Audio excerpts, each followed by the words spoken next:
अस्सलाम वालेकुम दोस्तों, मां आहियां मुंहिंजो पंहिंजो ज़मीर हुसैन जमाली ऐं अभी ॾिसी आया मुंहिंजो यूट्यूब जो चैनल ज़मीर जमाली। तो ज़मीर जमाली यूट्यूब चैनल में खुश आमदीद। तो असांजी ॻाल्हि करण वारो केटी टीवी जो हिकु ज़बरदस्त ड्रामो ऐं कॉमेडी ड्रामो अढ़ाई हिकु जहिड़ा जंहिंजी शूटिंग शिकारपुर में हली रही आहे। तमामु ज़बरदस्त ड्रामो आहे ऐं उनजी कल्ह ख़ैर सां शूटिंग शुरू थी आहे ऐं जंहिंजी शूटिंग शिकारपुर में हली रही आहे। तमामु ज़बरदस्त ड्रामो आहे। तो हिन ड्रामे खे ॾिसण न विसारींदा।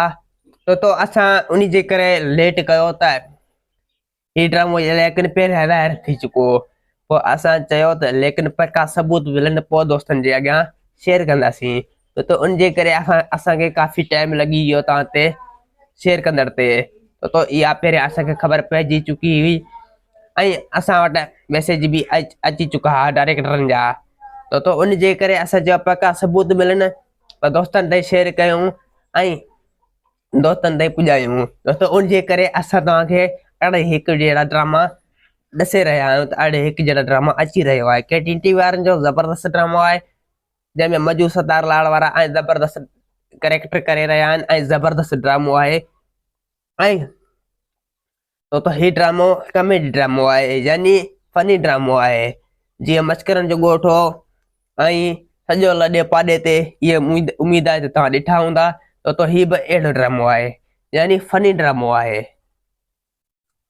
ऐं दोस्तो हिकु नओं ड्रामो वरी सिंध टीवी वारनि जो बि अची रहियो आहे जेको उहो अञा ताईं ज़ाहिर न थियो।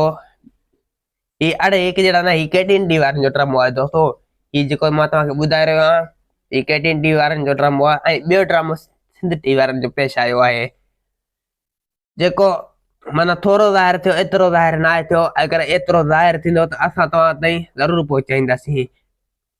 इंशाल्लाह काफ़ी दोस्त ॿुधाईंदा असांखे त असां तव्हां ते ज़रूरु शेयर कंदासीं। तो तमामु ज़बरदस्त हू ड्रामो आहे। हुनजी नालो आहे न पको नाहे रखियो। अगरि पको नालो रखींदा त असां तव्हां ताईं ज़रूरु शेयर कंदासीं। तो उन जे करे मां तव्हांखे चवंदो आहियां त तव्हां मुंहिंजे यूट्यूब चैनल ते पहिरियों चक्कर आया त उनखे ज़रूरु सब्सक्राइब कजो। तो मुंहिंजे यूट्यूब चैनल भाग वारे दोस्तनि खे मिलंदी आहे। तो अगरि तव्हां मुंहिंजे यूट्यूब चैनल ते पहिरियों चक्कर आया त उनखे ज़रूरु सब्सक्राइब कजो। तो हिन वीडियो खे काफ़ी दोस्तनि ताईं शेयर कजो जीअं काफ़ी दोस्तनि खे ख़बर पइजी वञे त अढ़ाई हिकु जहिड़ा ड्रामा केटीन टीवी में अची रहियो आहे जंहिंजी शूटिंग तेज़ी सां कल्ह शुरू थी आहे। इंशाल्लाह उनजी 2 या 1 स्पेल पूरो थींदी त पोइ केटीन टीवी ते हलायो वेंदो।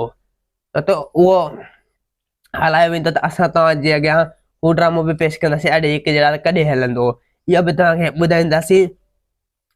लेकिन उनजी शूटिंग हाणे कंप्लीट थींदी त पोइ तो उनजे करे मां चवंदो आहियां त तव्हां मुंहिंजे यूट्यूब चैनल ते पहिरियों चक्कर आया त उनखे ज़रूरु सब्सक्राइब कजो। तो वरी मिलंदासीं कंहिं नई ईंदड़ वीडियो में। जेसीं ताईं पंहिंजो ख़्यालु रखंदा। ख़ुदा हाफ़िज़।